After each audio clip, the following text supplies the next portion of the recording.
இவரை பொறுத்தவரையில என்னன்னா ஒரு ஒரு பேட்டர்ன், ஒரே ஒரு வகையான படங்கள், கிராமத்து படங்கள், ஒரு எளிய வாழ்க்கைக்கான படங்கள், இது பூரா அந்த வகையான படங்களே ஒரு 10 ஆண்டு காலம் இவருக்கு வந்து மார்க்கெட் இருக்கு. அதுல அதிகபட்ச உச்சபட்ச வெற்றி அப்படிங்கிறது கரகாட்டக்காரன் தான்.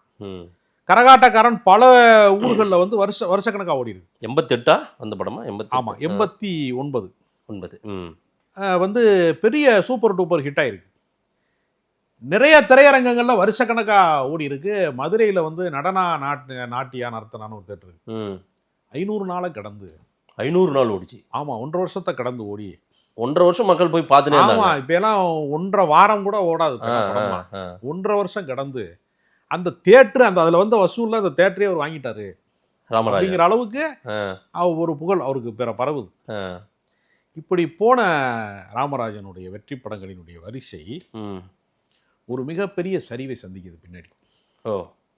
என்ன சரிவை சந்திக்குதுன்னா, கிராம படங்களுக்கான மார்க்கெட் அப்படிங்கிறது இல்லாமல் ட்ரெண்ட், அதாவது எப்போவுமே சினிமா என்ன செய்யும்னா 10 ஆண்டுகளுக்கு ஒரு முறை தன்னுடைய ட்ரெண்டிங் மாறிக்கிட்டே இருக்கும். நீங்கள் ஒவ்வொரு 10 ஆண்டுகளையும் நீங்கள் பார்த்தீங்கன்னா புதிய இயக்குநர்களின் வருகை, ஒரு ட்ரெண்ட் செட்டிங் மாறும், புதிய நடிகர்களின் வருகை மாறும். நீங்கள் ஒரு கட்டம் வரைக்கும் நீங்கள் வந்து அஜித் விஜயா இருக்கும், அப்புறம் தனுஷ் சிம்பாகும், அப்புறம் விஜய் சேதுபதி சிவகார்த்திகேயன் ஆகும், அடுத்த ஜெனரேஷன் திரும்ப வந்துடுவான். இப்போ வந்து யார் வருவான் அப்படின்னு சொல்ல முடியாது நம்மளால.